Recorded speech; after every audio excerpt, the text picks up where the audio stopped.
تو کافی لوگ تو ایسے ہوتے ہوں گے جو عطائی کے پاس گئے ہیں یا گئے ہی نہیں، علاج ہی نہیں کروایا، اور ان کو ہیپیٹس بی اور سی ہے.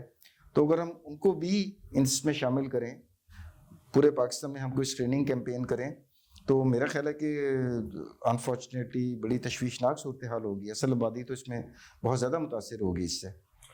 جی، میرے اندازے کے مطابق یہ کورونا سے زیادہ بڑی وبا ہے اس دنیا کے لیے بھی اور اس ملک کے لیے بھی. اس میں صرف یہ نہیں ہے کہ یہ آپ کے ایک مرض ہے جو آپ نے علاج کرنا ہے، بلکہ اس سے دنیا میں کسی انسان کی افادیت کا، اس کا ورکنگ ڈیز سے تعلق رکھا جاتا ہے کہ بھئی کہ وہ کتنے اپنی عمر میں کتنے دن وہ کام کر سکتا ہے، یا اس کی بیماری پر کتنا خرچہ آ رہا ہے. تو اس لحاظ سے یہ ایک بہت بڑا برڈن ہے ہمارے ملک پہ. اس میں جو مریض کرونک ہو جاتے ہیں اور جن کو کمپلیکیشنز ڈیولپ ہو جاتی ہیں، تو نہ صرف ان کی جو اپنی کوالٹی آف لائف ہے وہ بہت خراب رہتی ہے، ان کو بار بار ہاسپٹل میں ایڈمٹ ہونا پڑتا ہے، اور یہ برڈن جو ہے یہ جو ملک ہے اس کے وسائل پر اور جو اپنے گھر کے وسائل ہیں اس پہ ایک بہت بڑا بوجھ ہوتا ہے. اور الٹیمیٹلی یہ لوگ یا تو افورڈیبلٹی کی وجہ سے اپنی جان گنوا بیٹھتے ہیں، یا ایسے ٹائم پہ ہمارے پاس پریزنٹ ہوتے ہیں جس میں علاج ممکن یا افیکٹو علاج ممکن نہیں رہتا. تو یہ بہت بڑا مسئلہ ہے ساری دنیا کے لیے بھی، اور اسپیشلی ہم جیسے ملکوں کے لیے جو ڈیولپنگ ہے. اچھا سر، ہیپیٹائٹس اے اور ای کے بارے میں آپ نے بتایا ہے کہ یہ آلودہ پانی اور کھانے پینے کی آلودہ جو اشیاء ہوتی ہیں اس کے ذریعے سے یہ وائرس ایک بندے سے دوسرے بندے میں پھیل جاتا ہے. جی، کہ پخانے کے راستے خارج ہوا، اور وہی اگر پانی سمہاؤ آلودہ ہو گیا، وہ وائرس پانی کے اندر آ گیا، یا اس شخص نے کوک ہے اور اس نے سیلڈ وغیرہ بنایا، ہاتھ بھی نہیں اچھی طرح دھوئے، تو وہ وائرس سلاد پر آ گیا اور دوسرے لوگ اس سے متاثر ہو گئے. یہ نسبتاً کم شدید نوعیت کا ہوتا ہے. بی، سی اور ڈی یہ سر کس طریقے سے پھیل رہے ہوتے ہیں؟ دیکھیں، بی، سی اور ڈی جو ہے ان کا سب جو موڈ آف ٹرانسمیشن ہے وہ زیادہ تر بلڈ باؤنڈ ہے. ہمارے جو سرنجز ہیں ہم استعمال کرتے ہیں، اگر وہ بار بار استعمال ہو رہی ہیں، یا ہم دیکھتے ہیں کہ کچھ ہاسپٹلس کے باہر یہ چیزیں پھینک دی جاتی ہیں، تو وہاں سے یہ کچرا کنڈیوں سے اٹھا کے اس کو دوبارہ یوز کیا جاتا ہے. یہ بیسیکلی ڈسپوزیبل ہوتی ہے اور ان کو ایک دفعہ استعمال کرنے کے بعد تلف کر دینا چاہیے. تو یہ ہوتا نہیں ہے. اس میں ڈرپ سیٹس ہیں، اس میں بلیڈس ہیں. تو یہ تو جو ہاسپٹل کی ارد گرد کا انوائرمنٹ ہے. ہماری انڈوسکوپی کا اکوپمنٹ ہوتا ہے، سرجیکل آلات ہوتے ہیں، تو یہ اگر پراپرلی اسٹیرلائز نہ ہو تو یہ ان سے پھیل سکتا ہے. ان ہیپیٹائٹس بی، سی اور ڈیلٹا وائرس کے ساتھ آپ کا HIV بھی ہو سکتا ہے. یعنی کہ اس کا بھی پھیلنے کا جی طریقہ امکان ہے، اس لیے کہ اس کا جو پھیلنے کا طریقہ کار ہے وہ یہ سب ایک جیسے ہیں. ڈائلیسس مشینیں ہیں. جو ہاسپٹل سے باہر کے انوائرمنٹ ہے اس میں سے ہمارے جو ٹیٹوز ہم کرتے ہیں، ایگزیکٹلی. دوسرا اگر ہم یہ ہیئر ڈریسرس کے پاس جاتے ہیں اور ان کی جو کینچی ہے، کنگھی ہے، بلیڈس ہیں، اگر یہ صاف نہ ہو یا ڈسپوزیبل استعمال نہ کیا جائے، that's another source of infection. تو اس میں جو پہلا سٹیپ ہے وہ تو یہی ہے کہ آپ کے جو بھی آپ پروسیجر کرائیں، وہ چاہے ہاسپٹل میں ہو یا ہاسپٹل کے باہر ہو، آپ نے ہیئر ڈریسر کے پاس جانا ہے، آپ نے سرکمسیژن کرانی ہے بچوں کی، ٹیٹوز کرانے ہیں، تو آپ نے یہ میک شور کرنا ہوتا ہے کہ یہ آلات جو آپ کی باڈی کے اندر جا رہے ہیں یہ صاف ہو، اسٹرلائز ہو، اور اس کے لیے انٹرنیشنل پروٹوکالس ہیں. تو ان پروٹوکالس کا ہونا اور اس پہ عمل کرنا بہت ضروری ہے. اور خواتین کی اگر سر بات کریں تو ہمارے یہاں پر ثقافت کا ہمارے حصہ ہے کہ خواتین جیولری پہننے کے لیے ناک اور کان میں بھی سوراخ کروا رہی ہوتی ہیں، تو ان انسٹرومنٹ سے بھی کچھ ایگزیکٹلی بالکل. بس یہ آپ کے جو بھی انسٹرومنٹ آپ کی اسکن کو اس میں کٹ لگ جاتا ہے، اور کسی کا خون چاہے وہ نظر آ رہا ہو یا نہ آ رہا ہو، آپ کو بہت کم مائکروسکوپک تعداد کی ضرورت ہوتی ہے. اور اسی اتنے چھوٹے سے خون کے نمونے میں شاید لاکھوں وائرس لاکھوں نہیں بلکہ کروڑوں وائرس ہو سکتے ہیں، اور آپ کو انفیکٹ کرنے کے لیے ایک بہت کم کوانٹٹی آف وائرس کی ضرورت ہوتی ہے. تو یہ کان اور ناک چھیدنے کے سلسلے میں بھی اتنی احتیاط ضروری ہے جتنی باقی چیزوں کے لیے ہے. اچھا، اس میں سر اگر میاں بیوی کے تعلقات کی بات کریں تو اگر ایک پارٹنر کو ہیپیٹائٹس بی یا سی ہوا ہے تو اس میں بھی کچھ احتیاط کرنے کی ضرورت ہے کیونکہ اس سے بھی پھیل سکتا ہے یا یہ سیف ہے؟ جی اسی پہ جو نیکسٹ بہت ضروری چیز ہے اس میں وہ جنسی تعلقات میں احتیاط کا ہونا بہت ضروری ہے. اس میں اگر آپ کے اسپیشلی ہیپیٹائٹس بی اگر آپ کا جو جراثیم کی تعداد بہت زیادہ ہے تو اس کے ٹرانسمیشن کا رسک بہت ہائی ہے. ہیپیٹائٹس بی کا ایک کمپوننٹ ہے جسے ہم ای اینٹیجن کہتے ہیں. اگر کسی میں ای اینٹیجن پازیٹیو ہے اور ان کا وائرل لوڈ بھی زیادہ ہے تو اس میں ٹرانسمیشن کے امکانات بہت زیادہ ہیں. یہ مریض اپنے سے زیادہ نقصان کی طرف جانے سے کسی اور کو نقصان زیادہ پہنچا سکتا ہے. تو ہیپیٹائٹس ای کے مریضوں کے لیے جن میں ای اینٹیجن پازیٹیو ہو، ہیپیٹائٹس بی کے مریض جن میں ای اینٹیجن پازیٹیو ہو، یہ ہائیلی انفیکشس ہوتے ہیں. تو ان کے لیے خصوصی یہ ہدایت ہوگی احتیاطی تدابیر لازمی انہوں نے اختیار کرنی ہے. جو والدہ ہیں کسی اگر پریگننٹ خاتون ہیں، حمل سے ہیں اور ان میں ہیپیٹائٹس اے ہے ہیپیٹائٹس بی ہے اور ان کا وائرل لوڈ زیادہ ہے تو ان کے 95% تک چانس ہو سکتے ہیں کہ ڈیورنگ پریگنینسی اور لیبر کے دوران وہ اپنے بچوں کو نومولود بچے کے اندر بھی ٹرانسفر ہو سکتا ہے. تو وہ تو پیدائشی طور پہ سر بیچارہ متاثر ہو جائے گا. اور یہ ہیپیٹائٹس بی جو ہے یہ بیسیکلی امیون ڈیپینڈنٹ ڈیزیز. اگر آپ کی امیونٹی کم ہے تو اس کے آپ کے جسم سے خود بخود ختم ہونے کے امکانات بہت کم ہو جاتے ہیں. تو بہت ہائی پرسنٹیج بچوں کی، نومولود بچوں کی، یہ کرونک کیریئر ہو جاتے ہیں اور ان میں کمپلیکیشن کے امکانات زیادہ ہوتے ہیں بنسبت ان لوگوں کو جن کا امیون سسٹم ڈیولپ ہو اور ان کا یہ انفیکشن ہو جائے. اچھا سر، دیکھنے میں ہے کہ ہمارے معاشرے میں اگر کسی کو ہیپیٹائٹس بی یا سی ہو تو کئی لوگ جو بہت زیادہ کانشیس ہوتے ہیں، تھوڑا سا گوگل بھی کر لیتے ہیں تو بڑے خوفزدہ بھی رہتے ہیں، اس کے ساتھ ہاتھ ملانے سے گریز کرتے ہیں، اس کے ساتھ کھانے پینے سے احتیاط برتتے ہیں. تو کیا ایسا کرنا ٹھیک ہے؟ اور جو مریض ہے اس کی کون سی ایسی پرسنل ہائیجین کی آئٹمز ہوتی ہیں جس کو ہمیں علیحدہ کر دینا چاہیے؟ دیکھیں، ان لوگوں کو ہم نے اپنی سوسائٹی کے ساتھ ان کے ساتھ مل جل کر رہنا ہے. ان کو ہم نے آئسولیٹ نہیں کرنا اس لیے کہ یہ کرونک ڈیزیز ہے. اس کے مینٹل ہیلتھ ایشوز لوگوں کے بہت زیادہ بن جاتے ہیں اور ہمارے جیسے ملکوں میں جو ڈیولپنگ کنٹریز ہیں ان میں متس بھی بہت زیادہ ہیں. بالکل. تو that puts an extra pressure. ہمارے جو ذہن پہ ہے وہ ایکسٹرا پریشر آ جاتا ہے مریضوں کا. ان کو ہم آئسولیٹ کر دیتے ہیں، ان کے کھانے پینے کی چیزیں علیحدہ ہو جاتی ہیں، بستر علیحدہ ہو جاتا ہے، ملنا جلنا ان سے کم ہو جاتا ہے. تو یہ اسٹگما، اس کو سمجھنا اور اس کو دور کرنا بہت ضروری ہے. ایسے لوگوں سے آپ نے نارمل جس طرح کسی اور انسان سے ملتے ہیں اسی طرح ملنا ہے. ان کے کپ سے یا ان کی گلاس سے یا ان کے پلیٹ سے یا ان کے ہاتھ ملانے سے، گلا ملانے سے انفیکشن نہیں ہوتا. تو یہ بہت ضروری ہے کہ آپ نے معاشرے میں ان لوگوں کے ساتھ نارمل سلوک رکھنا ہے، نہ زیادہ ہمدردانہ اور نہ زیادہ آئسولیشن کا.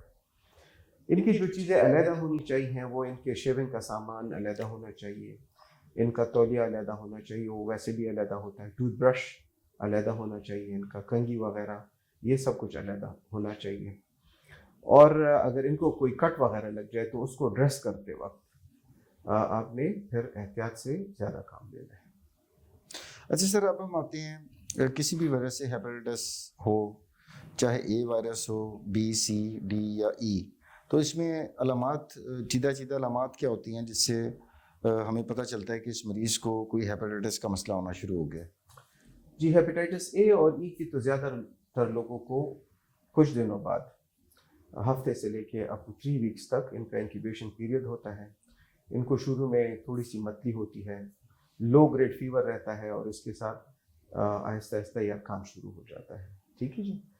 یہ سیلف ریکورنگ ڈیزیز ہے، ایکسیپٹ جو بہت ینگ بچے ہوں، 6-7 سال سے کم عمر کے ہوں یا جو پریگننٹ خواتین ہیں، ان میں ان بیماریوں کے جو شدت ہے وہ زیادہ ہوتی ہے، یعنی کہ خطرناک یہ صورت اختیار کر سکتی ہے. تو ان پہ آپ نے پھر نظر رکھنی ہے. جو باقی لوگ ہیں ان میں یہ سیلف لمیٹنگ ہوتا ہے. تو یہ کچھ دن سے کچھ ہفتے تک گزار کے یہ خود بخود ختم ہو جاتا ہے. ہماری جو غلطی ہے وہ یہاں پہ یہ ہے کہ ان لوگوں کو بیجا اینٹی بایوٹکس مختلف قسم کے, کیونکہ اینٹی بایوٹکس تو وائرس پہ کام بھی نہیں کریں گی. ایگزیکٹلی, اور اس سے کبھی کبھی جو آپ کا ہیپیٹائٹس ہے وہ بڑھ جاتا ہے, اس لیے کہ آلموسٹ آل اینٹی بایوٹکس جو ہے وہ آپ کے جگر میں سوزش پیدا کر سکتی ہیں. اس کو ہم ڈرگ انڈیوسڈ لیور انجری کہتے ہیں, اور وہ اتنی ہی سیویئر, یعنی کہ جگر پہلے ہی بیمار ہے اور اوپر سے آپ نے ایکسٹرا غیر ضروری ادویات بھی دی تو اور وہ اس کے اوپر خرابی اس کی اور بڑھ گئی. جی بالکل, اب ایسے ہی ہے جیسے آپ نے کسی کمزور بنیاد پہ ایک دو چتیں اور ڈال دی ہیں تو نقصان ہوگا. تو اینٹی بایوٹکس کی بڑی مخصوص اس میں انڈیکیشنس ہے کہ کب اینٹی بایوٹک یوزلی استعمال کرنی چاہیے. تھوڑا سا بخار رہتا ہے اس کے لیے دوائی لکھی جا سکتی ہے. باقی اس میں آپ نے اپنی خوراک کو نارمل رکھنا ہے. بہت زیادہ کچھ لوگ جو ہے وہ خوراک کی احتیاط میں چلے جاتے ہیں. کچھ لوگ جو ہے جن خوراکوں سے ان کو ہوا ہے, مثلاً کوئی باہر کا جوس جس کو مس ہینڈل کیا گیا ہے, وہی جوس آنا گھر میں دوبارہ شروع ہو جاتا ہے. تو آپ اس میں گھر میں جو کھانا پکا ہو وہی آپ استعمال کر سکتے ہیں. یعنی کہ باہر کی چیزیں جو ہے جی وہ اوائڈ کریں, بالکل اوائڈ کریں, اور ریسٹ بھی کرنے کی ضرورت ہوتی ہے کیونکہ پیشنٹ کو بڑی نقاہت اور کمزوری بھی محسوس ہو رہی ہوتی ہے. جی اس میں بالکل بیڈ ریسٹ کی ضرورت نہیں ہوتی ہے, لیکن جو ایکسٹرا ایکسرسائز ہے, آپ کی رننگ ہے, جاگنگ, یعنی کہ مشقت نہ کریں, نارمل اپنی ایکٹیویٹی جاری رکھیں. بالکل ایسا ہے, اور یہ ضروری ہے کہ اپنی روٹین کی لائف کو جاری رکھیں. چونکہ یہ ہیپیٹائٹس اے اور ای اور لوگوں کو پھیل سکتا ہے, تو اپنے واش روم وغیرہ کو آئسولیٹ کر دیں, اس کی صفائی کا خاص خیال رکھیں. آفس وغیرہ جو ہے تو اس سے بھی فی الحال چھٹی لے لیں تاکہ اور لوگ آپ یہ متاثر نہ ہوں اس سے.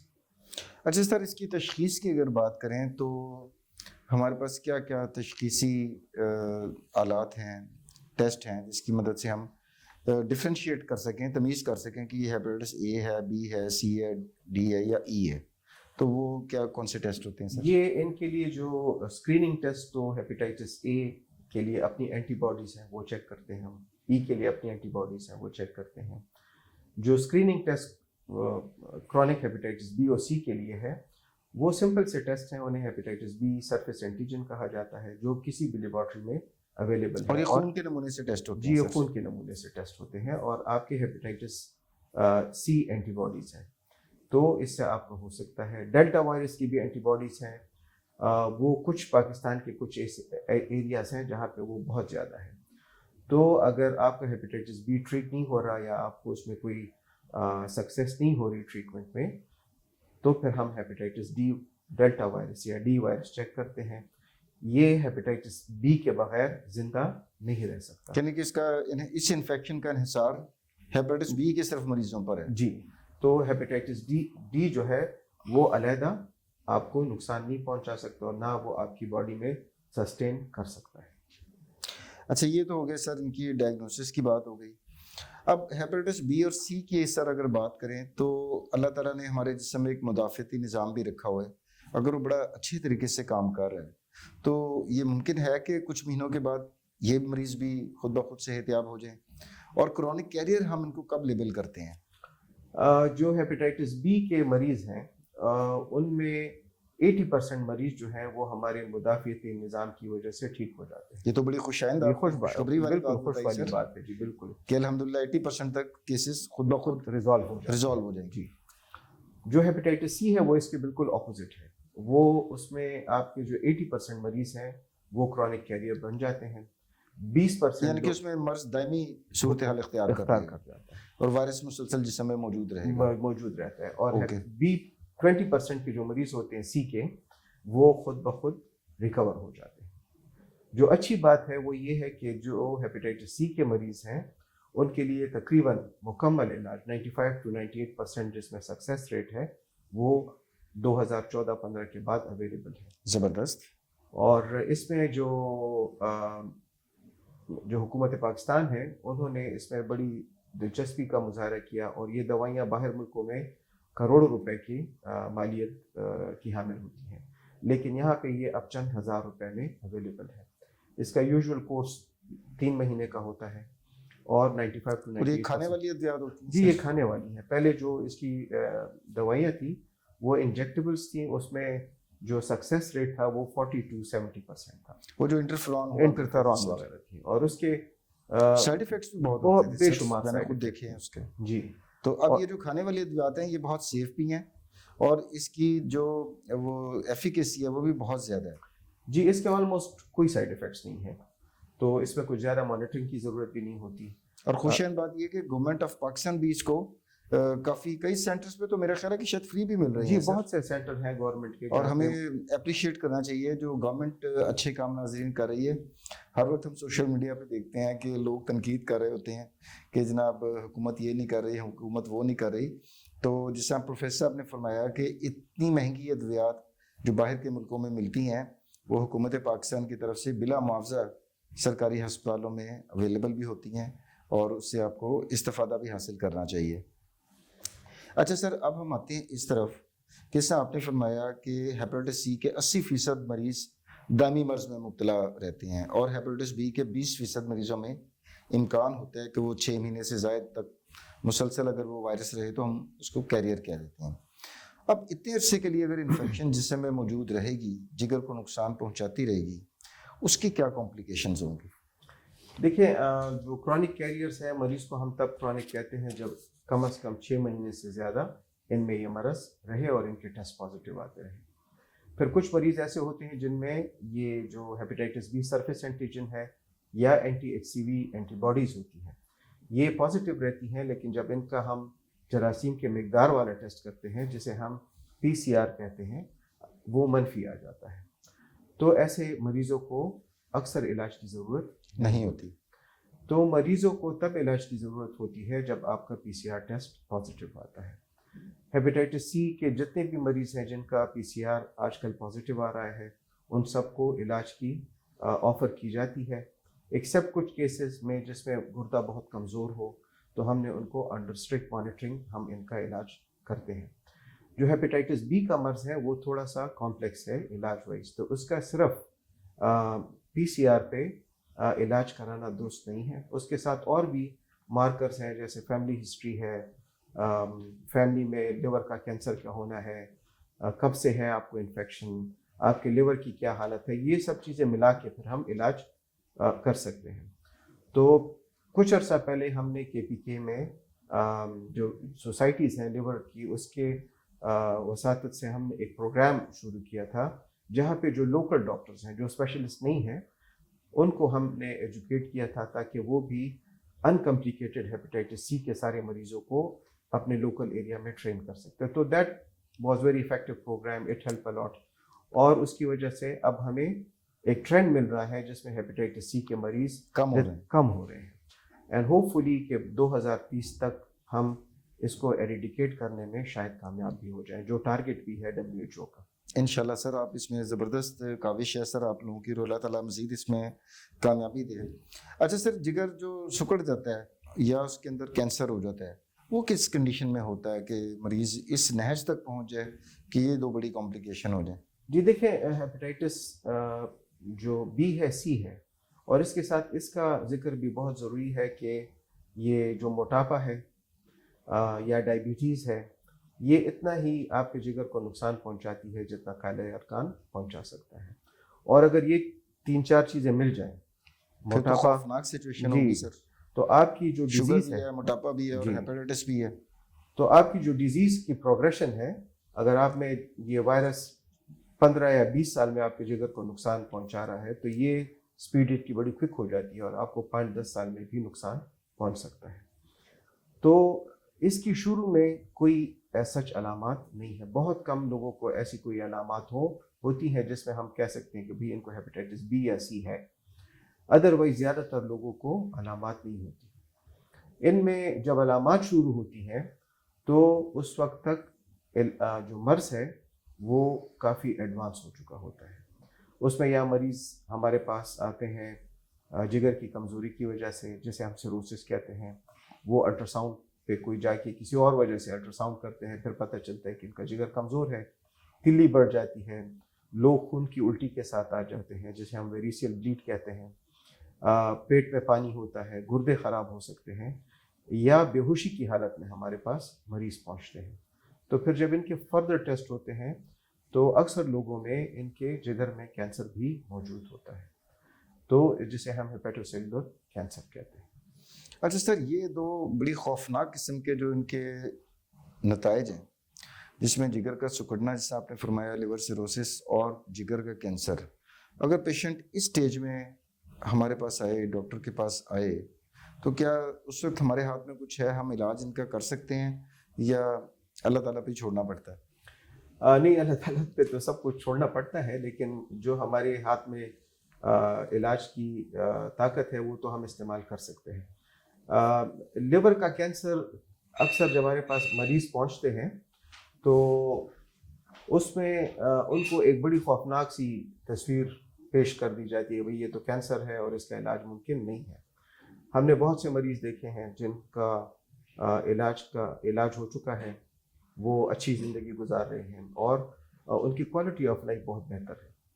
شرط یہ ہے کہ آپ اگر آپ کو پتہ چل جائے کہ آپ کو ہیپیٹائٹس بی ہے تو آپ اس کا ریگولر فالو اپ کرتے رہیں۔ یہ نارمل جگر میں اس کے امکانات کم ہوتے ہیں، لیکن اگر جگر آپ کا ہیپیٹائٹس بی اور سی سے افیکٹڈ ہے تو اس میں لیور کینسر کے امکانات زیادہ ہیں، اور جس طرح باقی جگہوں کے کینسر ہیں، اس کو جتنا جلدی پکڑ لیا جائے اتنا ہی اس کا علاج آسان اور مکمل ممکن ہے۔ ادروائز یہ پھیل جائے گا سر پورے جی، جسم یہ میں، پھیل دوسرے جاتا ہے۔ کینسر بھی پھیل جاتے ہیں۔ جی، اس کے لیے 2-3 کرائٹیریاز دنیا نے وضع کیے ہیں، جیسے ہم چائلڈ کیو کرائٹیریا کہتے ہیں یا میڈ اسکور کہتے ہیں۔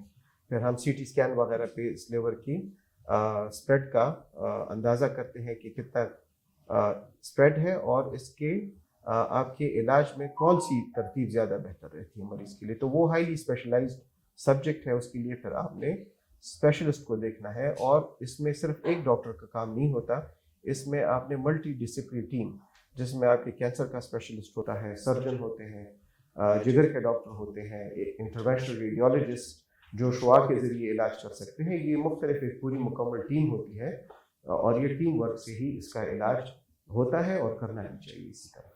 اچھا سر، اب آتے ہیں سرجری کی طرف کہ لیور ٹرانسپلانٹ یا جگر کی پیوند کاری، یہ ہمارے ملک میں لگ بھگ 14 سال سے شروع ہو چکی ہے، تو یہ کس قسم کا آپریشن ہوتا ہے سر، اور ہمارے مطلب کہاں کہاں پر یہ سہولیات موجود ہیں؟ جی الحمدللہ پاکستان میں یہ سروس اویلیبل ہیں، یہ بہت پبلک سیکٹر میں بھی ہے اور پرائیویٹ سیکٹر میں بھی ہے۔ ہمیں شاید بہت زیادہ مزید سینٹرز کی ضرورت پڑ سکتی ہے۔ جو ابھی پبلک سیکٹر کے جو ہاسپٹل ہیں جو بہت اچھا کام کر رہے ہیں، اس میں PKLI ہے جو لاہور کے اندر جی واقع ہے۔ لاہور میں ہے، وہ بہت زبردست جدید اور بڑے اس میں مستند اور ماہر ڈاکٹر ہیں، اور وہ اپنی بہترین خدمات جو انٹرنیشنل اسٹینڈرڈ کے مطابق ہے وہ پرووائڈ کر رہے ہیں۔ اس کے ساتھ گمبٹ ہے سندھ میں، بہت زبردست انسٹیٹیوٹ ہے، اینڈ اس میں دنیا کی جو ٹاپ ٹیکنالوجیز ہیں ان میں سے وہ ایک سینٹر ہے۔ یہ 2 سینٹر پبلک سیکٹر میں ہے۔ جو پرائیویٹ سیکٹر میں ہے اس میں شفا انٹرنیشنل ہے، بہت اچھی ٹیم ہے وہاں پہ اسلام آباد میں، اور بحریہ ٹاؤن لاہور میں بھی ایک سینٹر موجود ہے۔ تو ہمارے پاس سروسز ہیں، لیکن جتنا ہمارے یہاں پہ یہ اس بیماری کا برڈن ہے، اس کے لیے ہمیں مزید کئی سینٹرز کی ضرورت ہے، اور اس میں کسی بھی کینسر کی ٹریٹمنٹ کی طرح اس میں وقت جو ہے وہ بہت امپورٹنٹ فیکٹر پلے کرتا ہے۔ اچھا سر، گردوں کی جو ٹرانسپلانٹ ہے اس کا تو لوگوں کو کافی آئیڈیا ہے کہ اگر کسی کا گردہ خراب ہو جائے، فیل ہو جائے، تو پھر کیا کرتے ہیں کہ ایک ٹیشو میچ کروانے کے بعد اس کے کسی عزیز کا گردہ نکال کر جو ہے وہ اس کے اندر لگا دیا جاتا ہے۔ اس میں جو ڈونر ہوتا ہے، جس کا جگر کا ہیلدی جگر کا پیس لے کر مریض کے اندر لگایا جاتا ہے، اس بارے میں بتائیے کہ کیا یہ مطلب اس کا بھی رشتہ دار ہونا ضروری ہے، کیا اس کا سلسلہ ہوتا ہے سر؟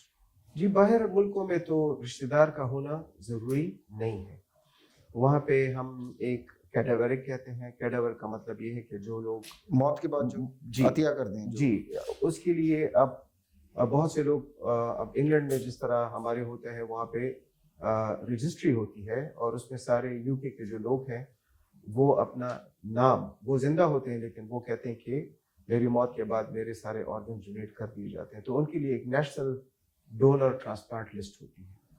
تو وہ جب مریض ہوتے ہیں وہ آتے ہیں تو ان کو آلریڈی پتہ ہوتا ہے کہ میری وفات کے بعد گزر جانے کے بعد میرے آرگنز استعمال ہو جائیں گے. انفارچونیٹلی یہ پریکٹس ابھی پاکستان میں نہیں ہے. اس کے لیے ذہن کو کھلا رکھنے کی بہت ضرورت ہے, اور اس دنیا میں رہنے کا بس پھر یہی طریقہ ہے کہ آپ کے آرگنز کسی اور کی زندگی کو سپورٹ کرتے رہیں. یہ چیز پاکستان میں ابھی شروع نہیں ہے. جو لائف ڈونر کا ہے وہ فی الحال یعنی کہ پاکستان میں لائف ڈونر کا ہو رہا ہے کہ ایک زندہ شخص جو ہے وہ اپنا جگر کا ایک پیس جو ہے وہ دے سکتا ہے, تو اس کی جو ڈونیٹ کر رہا ہے صرف جگر کا ٹکڑا, تو اس کی اپنی زندگی کے اوپر تو کوئی اثرات نہیں ہوتے؟ نہیں, اس میں جو آپریشن کے دوران ہے اس میں مریض کے لیے نقصان ہونا اور جو لے رہا ہے اور جو دے رہا ہے ان کے لیے چانسز کسی کمپلیکیشن کے ہونے انتہائی کم ہے. یہ لیس دین 1% کا سیف سرجری ہے, یہ ویری سیف سرجری. اور آپ جس طرح ایک گردہ ہے اس کے ساتھ آپ ساری زندگی نارمل رہ سکتے ہیں, اسی طرح جگر کا ایک بہت چھوٹا سا حصہ آپ سے لے کے کسی دوسری لائف کو سپورٹ کر سکتا ہے. یہ جو حصہ آپ سے لیا جاتا ہے یہ آپ کی جو کمی ہے یہ کچھ عرصے میں زیادہ تر پوری ہو جاتی ہے, اور آپ کا جو یہ جگر کا حصہ ہے یہ بھی وقت کے ساتھ بڑھ کے اس مریض کے لیے بھی ایک نارمل زندگی پرووائڈ کر سکتا ہے. تو باقی اس کے لیے یہ ہے کہ کچھ دوائیاں ہیں جسے ہم امیونو سپریشن کہتے ہیں, وہ جو ریسیپینٹ ہے جس نے جگر لیا ہوتا ہے اس کے لیے لائف لانگ لینی پڑتی ہے. اچھا, وہ ساری زندگی ادویات کھانی ہوتی ہے. Right sir. اچھا سر, اب ہم پروگرام کے اختتام کی طرف بڑھ رہے ہیں. آپ نے بڑی دلچسپ اور پریسائز گفتگو کی تمام اقسام کے ہیپیٹائٹس میں, جس میں ہم نے وائرل ہیپیٹائٹس کو تفصیلی ڈسکس کیا, اور چونکہ مہینہ بھی ہیپیٹائٹس کی آگاہی کا چل رہا ہے تو اس مناسبت سے میں آپ سے ریکویسٹ کروں گا کہ ہمارے جو عوام الناس پبلک دیکھ رہی ہے پروگرام, ان کو ٹیک ہوم میسیج اب سر آپ کیا دینا چاہیں گے پلیز؟ اس میں میسیج تو بس یہی ہے کہ یہ جنگ ہماری اور مریض دونوں کی ہے, اور اس میں ہمیں گورنمنٹ کی, عام لوگوں کی, جو لوگ آلات کے ساتھ کام کرتے ہیں ان کی مدد کی ضرورت ہے. جو اس سے کمپلیکیشنز ہیں وہ سیویئر ہوتی ہیں, جان لیوا ہوتی ہیں, اور اس تک پہنچنے سے بہتر ہے کہ آپ وقت کے ساتھ ساتھ اپنے ٹیسٹ کراتے رہیں, اپنی فیملی کی اسکریننگ کراتے رہیں. جس طرح دنیا میں ایک وبا تھی کورونا کی اور اس کو وقت پہ اسکرین کیا گیا, اسی طرح یہ بھی ایک وبا ہے جس نے دنیا میں بہت سے لوگوں کو افیکٹ کیا ہوا ہے. تو اس کا واحد حل یہ ہے کہ وقت پر علاج کیا جائے اور اپنی اسکریننگ کی جائے, اور ساتھ میں اپنے تمام اہل عیال کو, اپنے محلے والوں کو, اپنے شہر والوں کو ویکسینیٹ کرایا جائے. تو یہ بہت ضروری ہے. بس یہی پیغام ہے کہ اپنا خیال رکھیں, ویکسینیٹ ہوں اور اسکرین کریں. اگر آپ کو پتہ نہیں ہے کہ آپ میں ہیپیٹائٹس بی ہے یا سی ہے یا نہیں ہے تو معلوم کریں کہ آپ میں ہے یا نہیں. شکریہ. تھینک یو ویری مچ سر. بہت شکریہ جی آپ کا. آخر میں ناظرین, میں پروفیسر ڈاکٹر نوید انور کا تہہ دل سے مشکور ہوں کہ ہیپیٹائٹس کی آگاہی کے مہینے کے حوالے سے سر نے اتنی مفید معلومات اتنے سادہ فہم انداز میں آپ کے ساتھ شیئر کی. امید کرتا ہوں کہ آپ کو آج کا پروگرام پسند آیا ہوگا. اگلے پروگرام تک کے لیے ڈاکٹر عامر کو اجازت. اللہ حافظ.